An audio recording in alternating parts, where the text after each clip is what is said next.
안녕하십니까. 이번 시간에는 국제경영 1장 글로벌리제이션에 대해서 설명을 드리도록 하겠습니다. 우리 이번 강의 교재는 인터내셔널 비즈니스 와일드 저자의 구판 버전을 가지고 설명을 드릴 텐데, 제가 예전부터 이제 5판, 7판, 8판, 9판 이렇게 쭉 업그레이드 되면서 개정판이 나올 때마다 새로 추가해 갖고 설명을 드리는데요. 이 책이 이렇게 업데이트가 되고 개정판이 나오면서 뭐가 크게 바뀌느냐 봤을 때 이론적인 부분이라든지 뭐 크게 바뀌는 부분은 없어요. 계속해서 그 국제경 이론들이 기존에 사용되었던 것들이 조금 정교하게 발전될 뿐이지 이 큰 틀에서 내용이 바뀐 건 별로 없고, 주로 여기에 사용되었던 통계 지표들이라든지 기업 사례들, 다국적 기업의 경영 활동 지표들, 그 다음에 세계화 지표라든지 뭐 여러 가지 다양한 통계 지표들이 업데이트되고 업그레이드 돼갖고 새로운 개정판이 나오는 거거든요.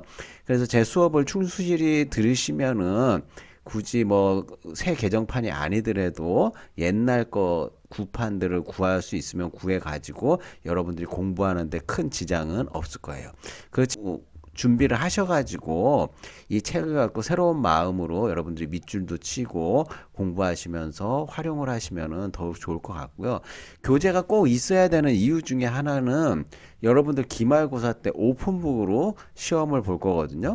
오픈북 시험 보는데 교재가 없으면은 굉장히 난감하실 거예요. 그래서 이 책이 원서라 갖고 좀 어려운 감도 있겠지만은 제가 최대한 쉽게 여러분들한테 설명을 드리려고 하고 있고요. 우리 이제 출석부를 보면 그 전과생, 복학생, 편입생, 저학년 굉장히 많은 학생들이 다양하게 이 국제경영을 처음 접하면서 수업이 어려울 거다 이렇게 생각을 할 수도 있는데, 그렇기 때문에 제가 최대한 쉽고도 간단하게 설명을 드리면서 여러분들에게 중요한 것들은 자주 반복도 하고요. 그 다음에 동영상 강의, 이거의 장점과 특징이 여러 번 들어도 된다는 게 장점이죠. 시간의 구애를 받지 않고 한 번 듣고 이해가 안 되면은 여러분들이 좀 여러 번 들으면서 이해를 해주시면 좋을 것 같아요. 그래서 보시면은 수업에 관련된 정보는 다른 과목들도 마찬가지지만 우리 LMS pknu.ac.kr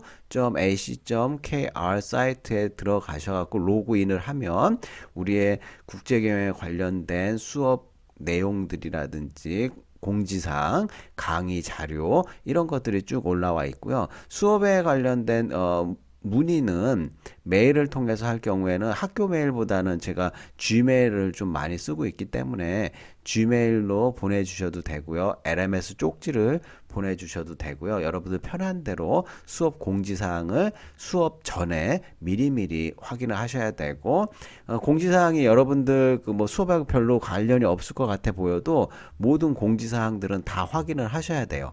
그래야지만 여러분들 LMS에서 제가 학생 모니터링을 하는데 거기서 수업 참여도 이런 것들이 100%로 나오거든요. 그래서 공지사항들을 의외로 체크를 안 하는 학생들이 간간히 있어갖고 공지사항들을 꼭 확인해 보시고, 오늘 이 자료도 LMS의 온라인 수업 코너에 동영상으로 올라와 있고, 강의용 PPT는 PDF로 변환을 해갖고 여러분들 수업 교재로 올려놓은 을 텐데, 이 뒷부분에 많은 챕터들을 쭉 설명을 드리지만은 강의 계획서에 따라 가지고 모든 자료와 책의 모든 내용을 다 일일이 설명하기는 시간이 너무 촉박해요.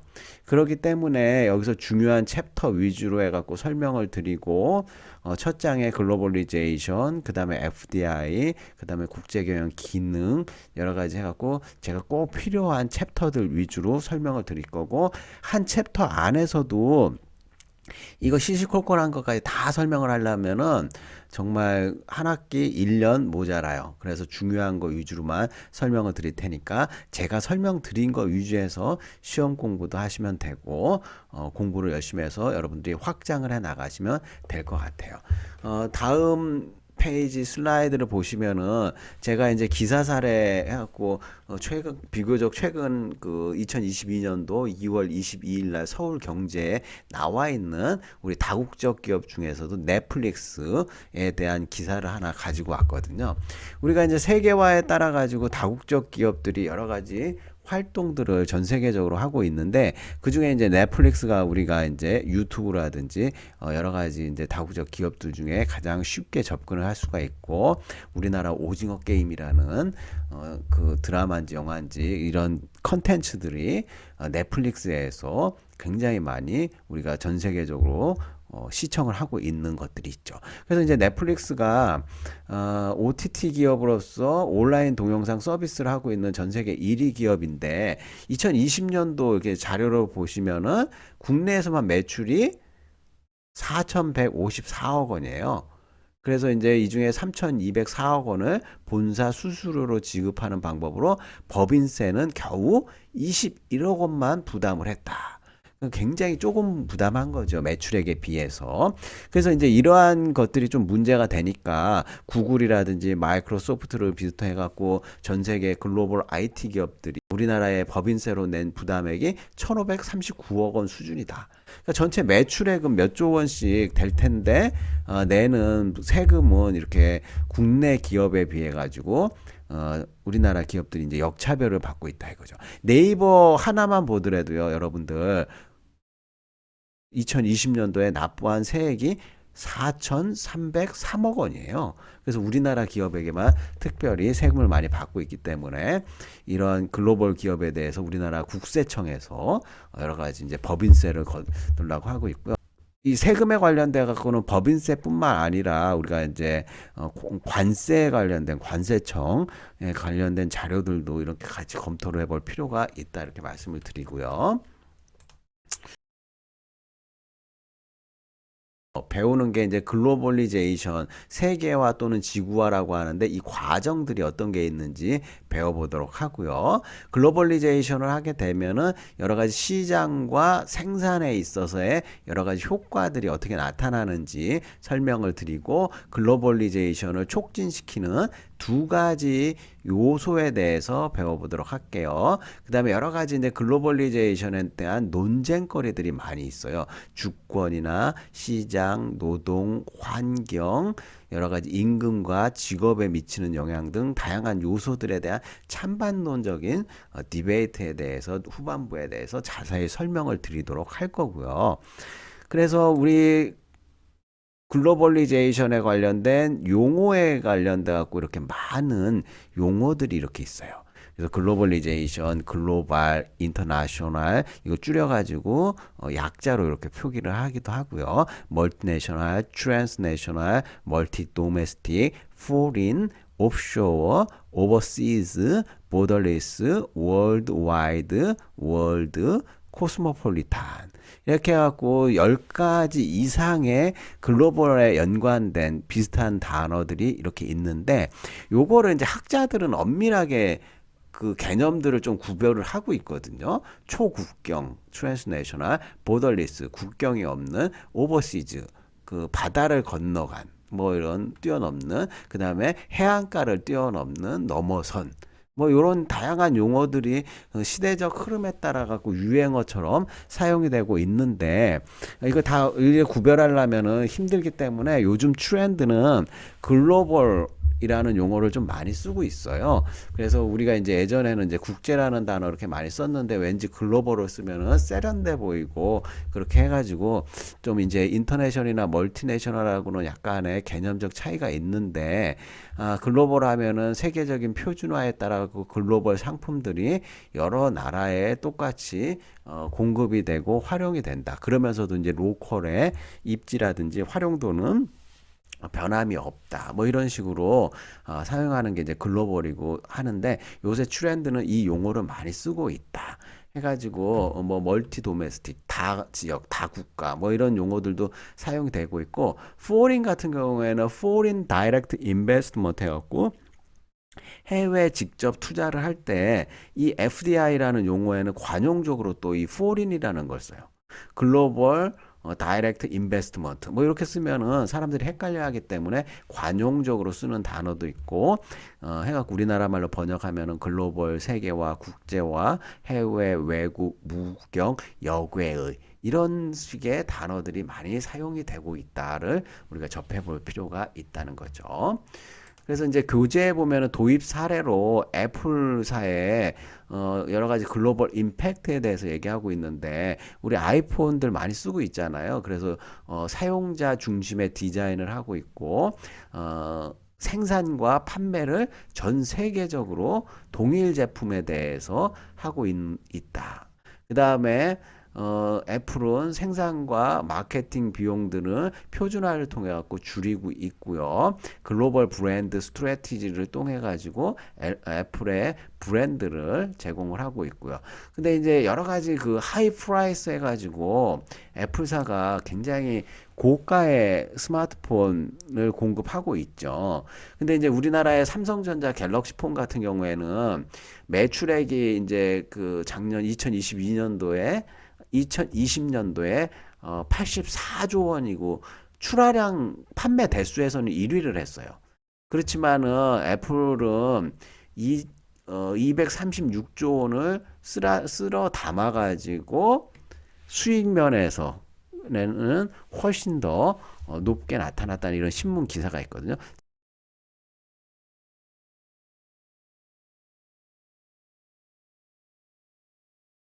자, 요거는 이제 그 한국경제 신문사에서 22년도 2월 28일자 강경주 기자가 이제 만든 건데 여기 광고들이 많기 때문에 그냥 기사 간략하게 설명만 드릴게요. 애플이 지난해 글로벌 스마트폰 시장에서 압도적 매출 1위를 차지한 것으로 나타났고 출하량, 판매 대수 기준으로는 삼성전자가 1위를 했지만 매출에서는 2위를 기록했다. 그래서 애플하고 격차가 좀 커지고 전 세계 스마트폰 시장이 매출이 이제 2021년도에 7%가 증가했고요. 한화로 보면은 539조 6천억 원어치가 팔렸어요. 어마어마하게 많이 팔렸죠. 그 다음에 글로벌 공급만 차질에도 불구하고 매출이 증가한 거는 코로나19로 인한 비대면 사용 환경이 활성화되면서 5세대 이동통신 스마트폰과 프리미엄폰 수요가 늘어났기 때문이다. 이렇게 얘기를 하고 있고요. 그래서 하여간 한경 이 신문을 보게 되면은 애플이 그 삼성보다 순이익이라든지 전체 세계 시장 지배력이 좀 높은 걸로 나타난다는 것을 알 수가 있어요. 자, 그렇다면은 우리가 이제 도입 사례를 통해 갖고 이제 글로벌 그 다국적 기업들이 이렇게 활동한다는 것을 간략히 설명을 드렸고 첫 번째로 우리가 이제 글로벌에서 배워야 될 게 인터내셔널 비즈니스라고 해가지고 국제 비즈니스 이렇게 얘기를 하는데 여기 보시면은 두 개 또는 그 이상의 국가에서 국경을 넘어선 상업적 거래를 인터내셔널 비즈니스라 이렇게 부르고 그 첫 번째로 기본적인 게 수입과 수출 두 가지 행위를 우리가 국제 비즈니스다 이렇게 하고 있죠. 물건과 재화, 용역, 서비스를 해외로부터 국내로 들여오는 걸 우리가 수입이라고 하고 이 반대로 해외로 판매하는 걸 우리가 수출이다 이렇게 부르고 있어요. 그렇다면은 국제 경영 활동에 참여하고 있는 핵심 플레이어, 참여자들이 누구인가를 봤을 때, 그러니까 선진국으로부터의 대규모 거대 기업들, 미국의 월마트라든지 마이크로소프트, IBM, 그 다음에 석유 화학 계열 기업, 금융 기업, 바이오, 많은 기업들이 있고요. 그 다음에 이머징 마켓에서 나오는 신흥 기업들. 그죠? 그래서 우리나라도 이제 이머징 마켓 신흥 국가였는데 지금은 거의 선진국 반열에 올라와 있고요. 그다음에 스몰 앤 미디움 사이즈드 컴퍼니 이게 이제 중소기업들을 얘기하고 여기서 더 나아가고 중소기업들 중에 뭐 유니콘 기업이라는 개념도 있고 강소기업이라고 해서 작지만 강한 기업들 그리고 이제 멀티내셔널 코어퍼레이션이라고 해갖고 두 개 국가 이상에서 다국가적 활동을 하는 기업들을 우리가 다국적 기업 MNC다 이렇게 부르고 약어로 이제 관용적으로 이렇게 많이 쓰고 있어요. 그다음에 본 글로벌 펌이라고 해갖고 처음부터 생겨나면서부터 해외 그 진출이라든지 해외를 염두에 둔 기업을 우리가 본 글로벌 펌이라고 하고 우리나라 말로로 하면은 태생적 글로벌 기업이다. 그래서 제품을 하나 만들고 그 예를 들어 디자인이라든지 소비자들이 선호하는 색상이라든지 기능 뭐 이런 것들은 모두 해외 소비자들을 염두에 두고 만드는 거죠. 게임을 만들든지 영화를 만들든지 음악의 그 뭐 컨텐츠를 만든다든지 그룹을 만들 때 전 세계적인 것들을 고려해서 만드는 게 바로 처음부터 본 글로벌 펌이다 이렇게 부르고 있어요. 다음으로 이제 포춘 2017년도에 그 가장 일하기 좋은 기업 100대 기업이라고 해갖고 나온 게 자료가 있었는데 이거는 그냥 그 예전에 이제 일하기 좋은 기업이다 해갖고 나온 것들 중에 구글이 이제 굉장히 일하기 좋은 기업이다. 평판이 지금도 좋고요. 보스턴 컨설팅 그룹이라든지 우리가 이름을 못 들어본 기업들 중에 이게 되게 유명함에도 불구하고 미국 내에서 일하기 좋은 100대 기업 이런 것도 선정을 하고 있고요. 우리나라에서도 뭐 일하기 좋은 기업, 선량한 기업 뭐 이런 것들을 하고 있으니까 요 근래에는 또 어떻게 바뀌고 있는지 이런 기업들의 종류나 사이즈를 알아야지 나중에 여러분들이 미국에 취직도 할 수가 있고 그렇게 활용을 해볼 수 있다 이렇게 얘기를 할 수가 있어요. 뒷부분에 이제 글로벌 포춘 기업들은 좀 더 설명을 더 드리도록 할 거고요.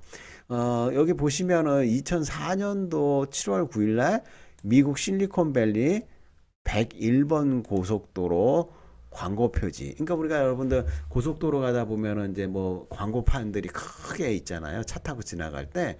그러니까 보니까는 뭐 first 10 digit found in consecutive digit of e.com 이런 식으로 해갖고 요런 그 광고판의 문구가 아무 설명도 없이 요것만 딱 찍혀 있는 거예요.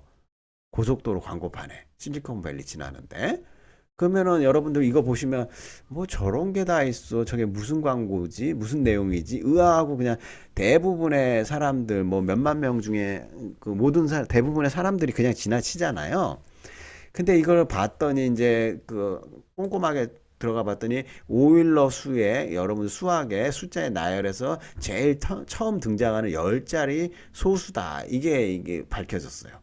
이거 파고 들어가면 그래서 컴퓨터 프로그래밍 언어를 짜서 오일러 수를 발생시켜 10자리씩 읽어드린 후 인수분해를 소수인지 아닌지를 판별하는 루틴으로 계산하면은 요렇게 나온대요. 7427 466391.com 이렇게 해서 홈페이지에 접속을 하게 되면은 어떤 게 나오냐면은 www.linuxorg에 이 이름으로 로그인하면은 패스워드를 또 유추하는 단계가 이렇게 쭉 복잡하게 쫙 나와요. 그래서 이제 이게 뭘로 하는가 해갖고 오일러의 합이 49가 되는 12 10자리의 숫자 해갖고 요 숫자가 정답인데 요거를 딱 해갖고 들어오잖아요. 그러면은 뭐가 나올 것 같아요? 요 내용은 우리 카이스트 정재승 교수님의 12발자국이라는 책에 5에서 7페이지에 언급된 내용을 제가 정리한 거거든요. 이렇게 복잡한 수학을 써가지고 며칠에 걸쳐갖고 몇 주에 걸쳐갖고 이게 딱 해답을 딱 풀어가지고 여기 로그인을 하는 패스워드까지 알아서 딱 로그인 했더니 뭐가 나오냐면은 웰컴 구글의 입사 지원서로 연결이 되는 거예요. 그래서 이제 구글에서 이 입사 지원서를 통해 갖고 이 정답을 맞춘 사람을 바로 채용하는 프로세스를 거쳤다. 그러니까 연봉도 엄청나게 주고요. 호기심을 가지고 이런 것들을 보면 우리가 구글에 입사를 할 수도 있다. 이렇게 알 수가 있고요. 다음으로 아세안의 유니콘 기업들 이렇게 쭉 보게 되면은 여러 가지 동남아의 아마존이라고 불리는 전자상거래업체 부칼라팍이라는 데도 있고요. 그 다음에 인도네시아, 필리핀, 싱가포르를 통해 가지고 이게들이 이제 전 세계적으로 다국적 기업들이 되는 거고 투자를 싱가포르라든지 선진국에서 많이 했어요. 고잭, 토코피디아, 뭐 OVO, 부칼라파, 트래블로카, 그랩, 뭐 할로투, 트랙스 이런 다양한 기업들이 지금 차량 호출이라든지 전자상거래, 핀테크 분야에서 항공 숙박 차량 호출, 모바일, 인공지능까지 유니콘 기업들이 많이 존재한다. 이 유니콘 기업들은 시가총액, 시장에서 시장 가치가 1조 원 이상 지닌 기업을 유니콘 기업이라고 하고, 앞으로는 이런 유니콘 기업들의 기회가 많이 커질 것이다. 이렇게 우리가 유추해 볼 수가 있어요. 다음으로 우리 이제 다국적 기업들의 그 수익과 그 다음에 특정 국가들의 GDP를 비교한 건데, 이 그 금액 자체로는 뭐 500빌리언 달러 뭐 이런 식으로 해가지고 400빌리언 달러 이렇게 나오는데, 이 금액의 크기가 중요한 게 아니라 여기 보면 노르웨이의 GDP랑 그다음 로얄 더치 쉘이라는 네덜란드의 석유화학 회사의 정제 회사의 순이익하고 같아요. 특정 국가의 GDP와 특정 다국적 기업, 거대 다국적 기업의 순이익의 금액이 같으면 다국적 기업들이 어마어마하게 크다는 거 아니에요. 그래서 우리가 이제 다국적 기업들의 엑소 모빌이라든지 월마트 이런 데는 특정 국가들의 GDP를 넘어설 정도로 거대 규모의 기업들이라는 걸 이 표를 통해서 우리가 알 수가 있다. 이렇게 하고요. 다음으로 이제 글로벌리제이션을 우리 매일매일 경험을 하고 있어요. 하루에 일어나는 국제 간 거래들이 매일매일 일어나고 있고, 수출입에 관련된 멀리 떨어진 지역에서도 일어나고 있고, 기술과 이 비즈니스가 무역 거래를 촉진시키고 있다. 우리가 전자상거래라든지 B2B 거래라든지 여러 가지 이제 거래들이 매일매일 기술들이 활용할 수 있고, 그다음에 소비자와 기업들이 좀 더 생산 시장에서 가까워지고 땡겨지고 있는 추세를 우리가 알 수가 있다. 이렇게 설명을 드릴 수가 있고요. 자, 요 그림은 그 우리가 비즈니스 아이디어가 있으면은 나중에 이제 국제 금융 시간에도 얘기도 드리겠지만, 우리가 프로젝트 파이낸스로 내 돈이 없더라도 다양한 아이디어만 있으면은 이게 이제 전 세계적으로 활용이 돼 가지고 아이디어가 구체화돼서 상품화되고 할 수 있다는 걸 보여줘요. 그래서 이제 일본 같은 경우에는 보시면은 싱가포르에서 처음에 아이디어가 만들어져요. 싱가포르에서. 그래서 이 아이디어를 가지고 두 번째로 미국에 있는 휴스턴에 개념이 어떻냐, 좋냐, 나쁘냐 이렇게 물어봐요. 그럼 휴스턴에서 구체적인 개념 디자인에 대한 컨셉트를 싱가포르로 주면, 싱가포르에서는 이걸 구체화 시켜가지고 엔지니어링은 타이완에서 하고요. 조립이나 이런 것들은 오스트레일리아, 중국, 인도, 싱가포르에서 나눠갖고 이렇게 조립을 할 수 있다. 그래서 이제 비즈니스가 한 국가에서만 일어나는 게 아니라 전 세계적으로 여러 다양한 국가들이 참여를 한다는 것을 보여주고 있어요. 여기 보시면 이제 신제품 개발해가지고 3D 프린팅으로 다양한 3D 프린터 기계를 통해 가지고 기구를 만드는데, 여기는 의료기기라든지 그 다음에 여러 가지 완구라든지 산업용 공구, 심지어 요즘에 집도 3D 프린팅으로 만들 수가 있고요. 여기 보시는 거는 이제 피자잖아요. 이 피자도 3D 프린팅으로 만들 수가 있어요. 그래서 재료를 옛날에는 플라스틱만 썼는데 요즘엔 쇳가루, 음식물, 다양한 재료를 통해 갖고 우리 인간에게 도움이 되는 3D 프린팅을 만들어 갖고 신제품을 만든다. 이 3D 프린팅은 4차 산업에서 굉장히 중요한 품목 중 내용 중에 하나인데, 이거를 통해 갖고 뭐 자동차를 만들든지 아니면은 어떠한 제품을 만들든지 시간과 비용을 엄청나게 줄일 수가 있어요. 그래서 선진국들이 인건비가 되게 비싸다 그러잖아요. 그렇기 때문에 후진국이나 개도국하고 인건비 경쟁을 하기 위해서 3D 프린팅에다가 엄청난 투자를 선진국에서 하고 있다. 이걸 우리가 알아둘 필요가 있고요. 자, 다음으로 그 글로벌리제이션의 우리가 개념을 좀 명확히 하자면은 국가의 제도나 경제가 경제적으로나 문화적으로나 정치적으로나 기술적으로나 상호 의존성이 점점 더 확대해서 커져 나가는 경향을 우리는 글로벌리제이션이라고 하고, 글로벌리제이션은 시장에 있어서의 글로벌리제이션과 생산에 있어서의 글로벌리제이션으로 나뉜다. 그래서 시장에 있어서의 글로벌리제이션은 전 세계적으로 소비자 시장에 있어서 소비자들의 선호도가 점점 더 수렴 같아진다는 걸 의미하고 있고요.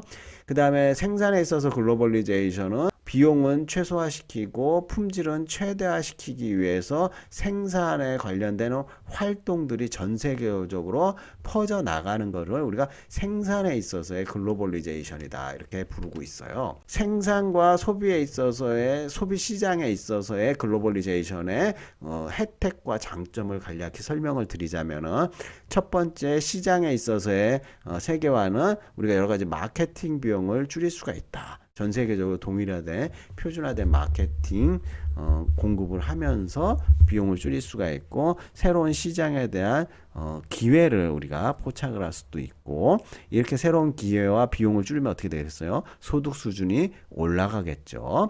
그 다음에 생산에 있어서는 노동 비용, 그러니까 저렴한 국가에서 생산하고 원료와 부품을 조달할 수 있는 접근 가능성이 생길 수가 있고 기술적인 전문성을 우리가 접근할 수 있다. 선진국이나 이런 데서.